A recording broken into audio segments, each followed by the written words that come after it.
बहुत दिनों के बाद। तो हाँ, काफ़ी लेट हो गया मुझे आते आते। तो एक्चुअली रीज़न ये था कि मैं समर वेकेशन क्लासेस के लिए गई थी। तो I was out of station, तो मैं ज़्यादा सोशल मीडिया पे और नहीं रह पाई थी। तो अभी जब मैं आई हूँ तो मेरा एक वो था कि कोचिंग सेंटर के बारे में, मैं जो बच्चे हैं वो पढ़ रहे हैं तो उनके मन में वो एक कंफ्यूजन होता है कि कोचिंग ले या ना ले। तो जब मैं लेके आई हूँ अभी, तो मैं वो एक आपके साथ एक्सपीरियंस शेयर करना चाहती हूँ ताकि जो डिफिकल्टीज मैंने फेस किया वो आपको फेस ना करना पड़े।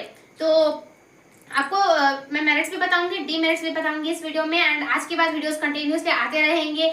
आपको रोशनीज यूनिक वर्ल्ड पे जो है वीडियोस लगातार दिखते रहेंगे। हम जल्दी मीट करेंगे नेक्स्ट वीडियो में। तो आज की वीडियो में आपको मैं ये बताऊंगी कि हॉस्टल लाइफ, जो कोचिंग क्लासेस है, अगर आप रेसिडेंशियल कोचिंग क्लासेस ले रहे हैं, लेना या सोच रहे हैं लेने के बारे में, तो जो मेरिट्स है या डीमेरिट्स है वो दोनों आपको पता चलेगा।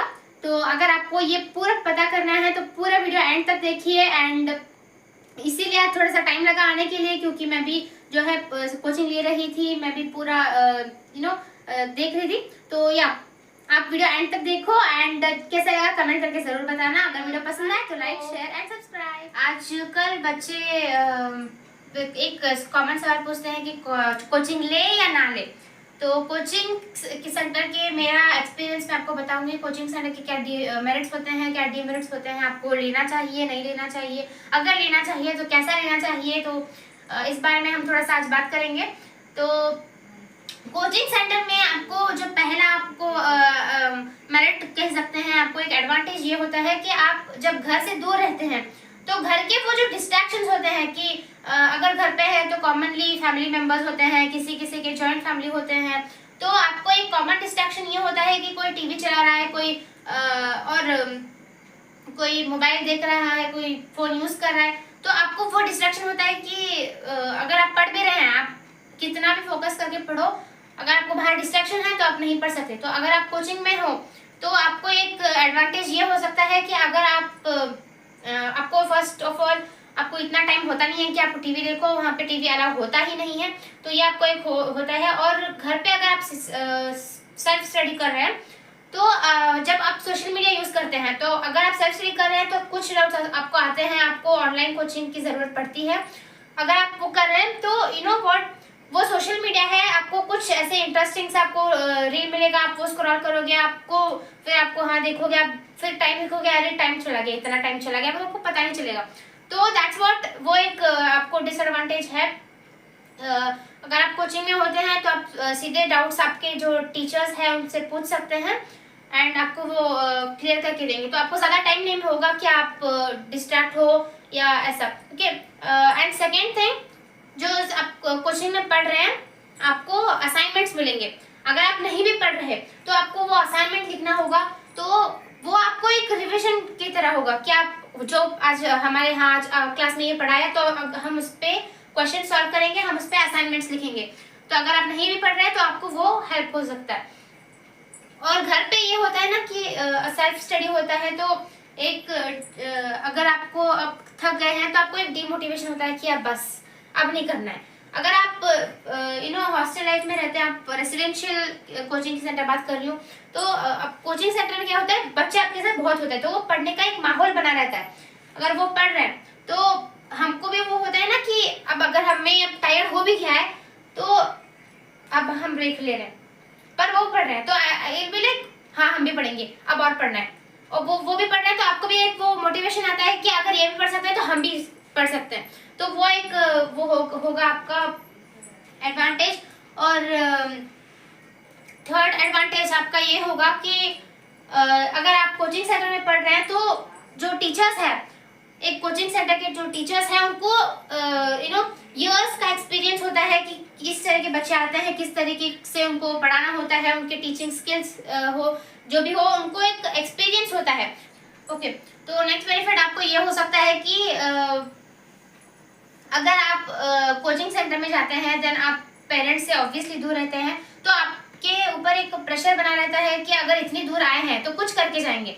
तो अगर इतनी हम मेहनत कर रहे हैं, शायद तो माहौल बनाया रहता है, तो अगर वो इतनी मेहनत कर रहे हैं हम भी मेहनत करेंगे, कुछ इतनी दूर आए हैं तो कुछ करके करके जाएंगे, तो वो एक आपको बना रहेगा। और नेक्स्ट थिंग, आप अगर कोचिंग सेंटर में पढ़ रहे हैं तो वो कोचिंग सेंटर वो कोचिंग सेंटर वाले वो स्टाफ, उनको भी एक वो होता है ना कि हमारे बच्चे, हमारे स्टूडेंट्स जो है खुद भी रैंक लाए और हमारे इंस्टीट्यूशन का भी नाम लाए।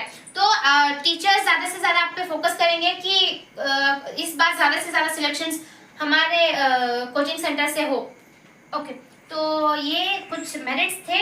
अभी अगर आप डीमेरिट्स पर हम आए, तो फर्स्ट डिमेरिट आपका यही होगा कि जैसे माहौल बना रहता है, जैसे बच्चे पढ़ते हैं, वैसे ही कुछ वो बच्चे होते हैं जो पेरेंट्स के फोर्स से आते हैं कि हाँ ये हमारा बच्चा घर पे नहीं पढ़ रहा है, वहाँ जाके पढ़ेगा। तो वो कुछ ऐसे भी बच्चे आपको मिलेंगे।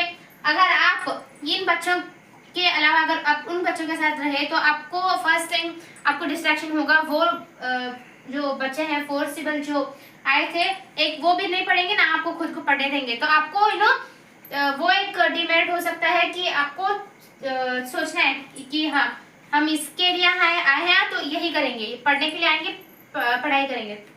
एंड सेकेंड थिंग, कोचिंग लगाने से पहले आपको कोचिंग के बारे में पूरा डिटेल स्टडी करना होगा, क्योंकि आप सोचते कुछ और फिर जाके देखते आ रहे यार ये तो कुछ और ही निकला।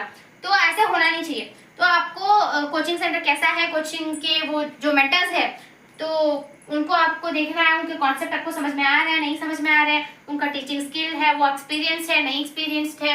और द मोस्ट इम्पोर्टेंट थिंग, वहाँ का जो रेसिडेंशियल अगर की बात करें तो वहाँ का जो फूड फैसिलिटी है वो हाइजीनिक है अनहाइजीन है वो, ठीक है। आपको उस पर बहुत आपको देख कर जाना है, क्योंकि बच्चों अगर आपको पढ़ना है तो आपको फर्स्ट आपकी हेल्थ पे ध्यान रखना होगा। तो अगर फूड हाइजीन होगा देन आप ज़्यादा अपने जो है स्टडीज़ पे फोकस कर सकते हैं। And when it comes to teachers, तो कुछ बार ऐसा होता है कि बस अफवाह फैला होता है कि हाँ ये इंस्टीट्यूशन अच्छा है, कोई आके मेरे को बोल रहा है कि ये अच्छा है तो वो चला जाता है, ऐसा नहीं। तो आप पहले आप जाओगे, आप देखोगे, आप स्टडी करोगे, हाँ कि ये टीचर्स ऐसे हैं, ये इतने साल से एक्सपीरियंस्ड है, इतने बच्चे यहाँ पे पढ़ रहे हैं, इतने बच्चे रैंक ला रहे हैं। तो आपको उस हिसाब से अच्छे से देख के देखना है कि टीचर्स कैसे पढ़ाते हैं। अगर आपको उनकी टीचिंग समझ में आ रही है और उनका एक्सपीरियंस है ना, ऐसा ना हो जाए कि हाँ अभी न्यूली आए हैं टीचर और जैसे भी पढ़ा रहे हैं बच्चे ऐसे यहाँ बैठ के जा रहे हैं, ऐसे नहीं होना चाहिए। तो दैट इज व्हाट जो मेरिट्स और डीमेरिट्स थे यही थे। ये सब देखकर आपको जो है कोचिंग सेंटर ज्वाइन करना है। तो एट द एंड मैं यही बोलूँगी कि जो भी हम अगर मेरिट्स ले रहे हैं डीमेरिट्स ले रहे हैं तो मेरे हिसाब से like what I think personally is coaching लेना ज़्यादा बेटर होगा आपके लिए, क्योंकि सेल्फ स्टडी से ज़्यादा डिस्ट्रैक्शंस होते हैं। आप कर सकते हैं but what I think is coaching लेने से आपको एक बार वो एक्सपीरियंस होता है कि फिर बाद में रिग्रेट नहीं बचना चाहिए कि अगर मैं कोचिंग लेता तो ये मेरा रैंक ज़्यादा आ सकता था। तो ये आपको रिग्रेट नहीं रखना है। आपको कोचिंग ले सकते हैं, आप लीजिए कोचिंग एक बार, तो वहाँ का आपको समझ में आएगा कि हाँ ये माहौल होता है, ऐसे टीचर्स पढ़ाते हैं। तो concluding all the merits and demerits अब आप पे है कि आपको कोचिंग लेना है नहीं लेना है, आप ले सकते हैं। मैं यही सजेस्ट करूँगी कि आप लो कोचिंग, एंड जो सेल्फ स्टडी कर सकते हैं उनके लिए भी all the best. Thank you.